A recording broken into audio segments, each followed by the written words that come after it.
జగిత్యాల పట్టణ Dharur camp ZPHS ఉన్నత పాఠశాలలో విద్యార్థులకు వేసవి శిక్షణ శిబిరాన్ని ప్రారంభించారు జగిత్యాల ఎమ్మెల్యే డాక్టర్ సంజయ్ కుమార్. కార్యక్రమంలో commissioner సత్యప్రణవ్, DO Ramu, councillor Prashanth Rao, ఉపాధ్యాయ సంఘం నాయకులు ఆనందరావు, ప్రసాదరావు, అమర్నాథ్ రెడ్డి, విద్యార్థులు, తల్లిదండ్రులు, పట్టణ నాయకులు తదితరులు పాల్గొన్నారు. పేద మధ్యతరగతి ప్రజల పిల్లలకు నాణ్యమైన విద్య అందించాలి, ఉపాధ్యాయుల బాధ్యత అని ఎమ్మెల్యే అన్నారు. ముఖ్యమంత్రి రేవంత్ రెడ్డి రాష్ట్రంలో విద్యాభివృద్ధికి కృషి చేస్తున్నారని, పిల్లలతో పాటు వారి కుటుంబంతో ఉపాధ్యాయుల అనుబంధాన్ని ఏర్పరచుకోవాలని, పిల్లల అలవాట్లు, వారి వ్యాపకంపై దృష్టి పెట్టి బోధన జరగాలని అన్నారు. ప్రభుత్వం వేసవి శిక్షణ శిబిరంతో ప్రతి విద్యార్థిపై ప్రభుత్వం ఖర్చు చేయడం జరుగుతుందని, వేసవి శిక్షణ శిబిరాన్ని విద్యార్థులు ఉపయోగించుకోవాలని ఆయన పేర్కొన్నారు.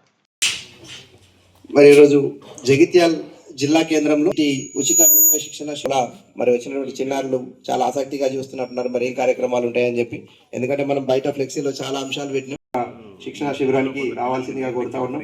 మరి ఇక్కడ తర్వాత 11-11:30 మధ్యలో ఆ టైం లోపల మీకు చిన్న స్నాక్స్ కూడా ఇవ్వడం జరుగుతుంది, లేదంటే టిఫిన్ కూడా అరేంజ్ చేయబడుతుంది. కాబట్టి ఈ ఒక్క నిమిషం బాక్సింగ్ డెమో కూడా ఒక్క 2 నిమిషాలు చేస్తారు కదా ముందర, తొందరగా ఒకటే నిమిషం ముందరనే చేసిపోతాం. చాలాసేపు పెట్టేసి తొందరగా బాబు ఇట్లా గ్లాసెస్ పట్టుకోండి.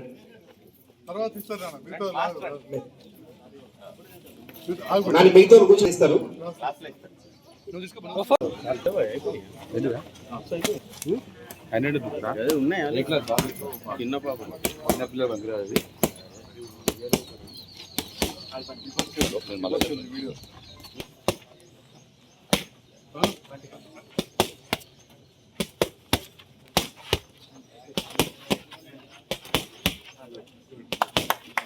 ఇప్పుడు జగిత్యాల పట్టణానికి కాకుండా మొత్తం శాసనసభ నియోజకవర్గానికి కూడా సేవలు అందిస్తున్నటువంటి శ్రీ గౌరవనీయులైన సంజయ్ కుమార్ రావు గారికి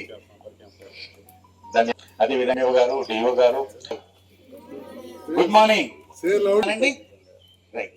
సో మనం ఏం చేస్తున్నామంటే మనం ఇలా అందరు చెప్పండి గట్టిగా. రైట్. 10 చేతుల మీద 10 చేతి వేళ్ల మీద 10 చేతి వేళ్ల మీద ఎన్ని ఫింగర్స్ ఉన్నాయి? 10 ఫింగర్స్ మీద మీకు 10,000 వరకు నంబర్ చేసే ప్రక్రియని నేను ఇచ్చేసాను. స్కూళ్ళకు ధీటుగా ధనికుల పిల్లలను ఎక్కడైతే ఎండాకాలం పిల్లలు ఇంట్లో కూర్చొని టీవీకి అలవాటు పడతారు, ఫోన్లు చూస్తారు, లేదా మన భాషలో ఆగమవుతారని చెప్పి సమ్మర్ క్యాంప్లో తీసుకుపోతారు. దాంతోపాటుగా ఉన్నత వర్గాలకు చెందిన పిల్లలు ఈ సమ్మర్ టైంలో స్విమ్మింగ్ కావచ్చు, extra curricular activities like singing, art ఇవన్నీ నేర్పిస్తూ ఉంటారు. ఇప్పుడు ఒక సామాన్య కుటుంబంలోకి వచ్చిన మన పేద పిల్లలు వాళ్ళకి ఇంత అవకాశం ఉండదు. రెక్కాడితే డాడీని డొక్కాడని తల్లిదండ్రులకు పిల్లలు లేదు. ఇళ్లలో సరైన వసతులు లేని కుటుంబాలకు వచ్చిన పిల్లలు, ఇలాంటి పిల్లలను మీరు అర్థం చేసుకొని మీరు మీ కుటుంబంతో గడిపే విలువైన సమయాన్ని ఈ పిల్లల కోసం ఇస్తున్న విద్యార్థిని ఉపాధ్యాయులకు నేను హృదయపూర్వక ధన్యవాదాలు తెలియజేస్తున్నాను. మనస్ఫూర్తిగా అభినందనలు తెలియజేస్తా ఉన్నాను. ప్రభుత్వం ఎన్నో కార్యక్రమాలు ఇస్తుంది, కానీ అంతే చిత్తశుద్ధితో చేసే ఆలోచన అందరు అధికారులకు ఉండదు. నిజంగానే కానీ ప్రజలతోటి ఎన్నుకోబడ్డ ప్రజాప్రతినిధులు కావచ్చు, ప్రజలు ఇచ్చే సొమ్ముతోటి జీతం తీసుకునే మన ప్రభుత్వ ఉద్యోగులు కావచ్చు, మనం నిబద్ధతతో పనిచేసి ఉంటే ఇవాళ మన భారతదేశం ఖచ్చితంగా చైనాతో పోటీ పడేదో, చైనా కంటే ముందుండేది. ఎందుకంటే చైనా వాటికంటే ఏ రంగంలో కూడా మనం తక్కువ ఉన్న వాళ్ళని కాదు. కానీ ఇక మమ్మల్ని మీరు కూర్చుని అక్కడ అనుకున్నాడు కాదు, సంఘాలు పెట్టుకొని లేదా ఇంకోళ్ళని తీసుకోవాలి. అందరం కలిసి ఎక్కడో కోల్పోయినాం. మనం ఎన్నో ఏళ్ళు విదేశీయుల పాలనలో మనం అనగదొక్కబడి విద్యకు దూరమైన మాలాంటి పెద్ద పెద్ద 100 ఎకరాల భూములు ఉన్న వాళ్ళు కూడా మహిళలు చదువుకోవాలి, మా మేనత్తలు చదువుకోవాలంటే వాళ్ళకు ఒక టీచర్ని పెట్టి అతి కష్టం మీద చదివించేవాళ్ళు చెప్తుండే. అతి కష్టం మీద అంటే కొందరు చదువుకున్నాం. అలాంటి పరిస్థితి ఆ కాలంలో మా గ్రామంలో తిరుపతి రెడ్డి సార్ గుళ్ళకోట అని చదువు చెప్తే మా మేనత్తలు, మా చిన్నాన్నలు దాదాపు 10-15 ఏళ్ళు, ఒక 20 ఏళ్ళు దవాఖాన సంవత్సరానికి ఒకసారి 2 సంవత్సరాలకు ఒకసారి వారి కుటుంబ సభ్యులు అవుతారు. అనుబంధాన్ని వాళ్ళు ఏర్పరచుకున్నారు.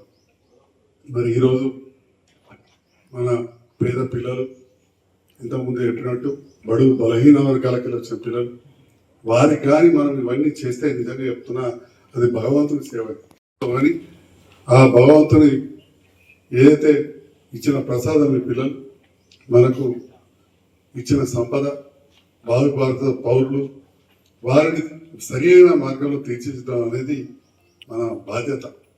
దాంట్లో భాగంగా మిత్రులు గంగాధర్ గారు వారు సయాన అబాకస్లో ప్రపంచవ్యాప్తంగా గుర్తింపు పొంది కొన్ని దశాబ్దాలుగా పిల్లలకి నేర్పిస్తున్నందుకు ఈరోజు ప్రభుత్వ పాఠశాలలో కూడా వచ్చి వారికి విద్యను అందిస్తున్నందుకు వారికి మనస్ఫూర్తిగా అభినందనలు తెలియజేస్తున్నాం.